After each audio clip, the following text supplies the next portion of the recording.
کہ ان العدوى منفیتا وغیر ثابتۃ، کہ عدوہ یعنی چھوت چھات کی نفی ہے اور غیر ثابت ہے۔ عدوہ منفی ہے یعنی عدوہ کی نفی کی گئی ہے، چھوت چھات کی نفی ہے حدیثوں میں، اور وہ ثابت نہیں ہے۔ لا عدوہ ولا طیرہ، یہ اپنے معنی میں بالکل پرفیکٹ اور درست ہے، بے دلیل قولہ لا یعدی شیء شیئا، نبی کے ایک دوسرے قول سے، اور نبی کے ایک دوسری دلیل سے، کہ لا یعدی شیء شیئا، کوئی چیز کسی کو متعدی نہیں بناتی ہے، کوئی چیز بجاتے خود کسی کے اندر وہ بیماری پیدا نہیں کرتی ہے، بلکہ بیماری دینے والی ذات کوئی اور ہے۔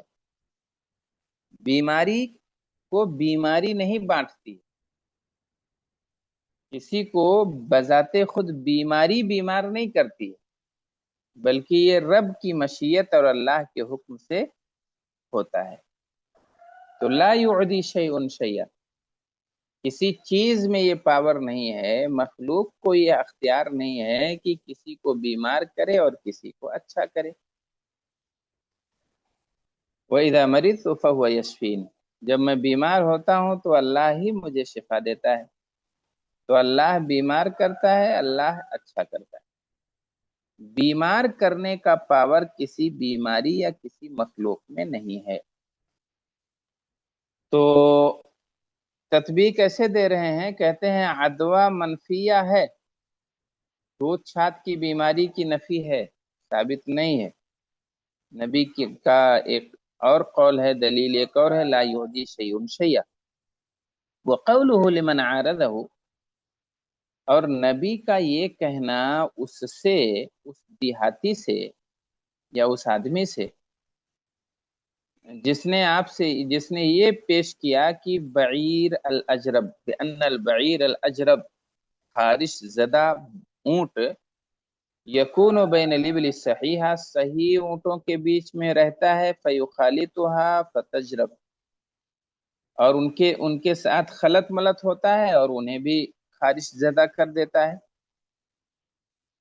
تو اس چرواہے نے، دیہاتی نے کہا کہ اللہ کے رسول، ہوتا ایسا ہے کہ اگر ایک اونٹ کو کھجلی کی بیماری ہوئی ہے، خارش کی بیماری، اور وہ خارش زدہ اونٹ جب اچھے اونٹوں کے بیچ میں جاتا ہے تو اچھے اونٹوں کو بھی بیمار کر دیتا ہے، ان کو بھی یہ بیماری لگ جاتی ہے۔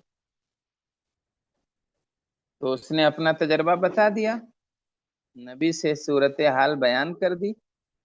آپ صلی اللہ علیہ وسلم نے کہا فمن اعدل الاول، کہ پہلے اونٹ کو کس نے بیمار کیا تھا؟ یعنی آپ صلی اللہ علیہ وسلم نے گویا کی عدوہ کی نفی فرمائی ہے، کہا فمن اعدل الاول، چلو ٹھیک ہے، مان لیے کہ یہ بیمار جو خارش زدہ اونٹ ہے یہ اچھے اونٹ کو بیمار کر دیا، لیکن پہلے اونٹ کو جو بیمار تھا، جسے خارش کی بیماری لگی تھی، اسے کس نے بیمار کیا تھا؟ تو یہ آپ صلی اللہ علیہ وسلم کا سوال اس بات کی دلیل ہے کہ عدوہ نہیں ہے،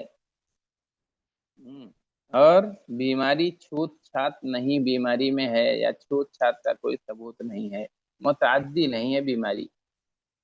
یعنی ان اللہ تعالی ابتدأ ذلك المرض في الثاني كما ابتدأه في الاول، حدیث کا مطلب یہ ہوا کہ اللہ تعالی نے اس بیماری کی ابتدا کی تھی دوسرے میں بھی، مطلب یہ ہوا کہ اللہ نے ہی اس دوسرے کو بھی بیمار کیا ہے، کم ابتدأہ فی الاول، جیسے کہ اللہ ہی نے پہلے کو بیمار کیا تھا۔ تو دوسرے اونٹ میں جو اچھا تھا اس کو بھی بیماری اللہ ہی نے دی ہے، ویسے ہی جیسے پہلے اونٹ کو اللہ نے بیماری دی۔ تو اب وَأَمَّا الْأَمْرُ، اچھا اب یہ تو بات ہو گئی کہ چھوت چھات نہیں،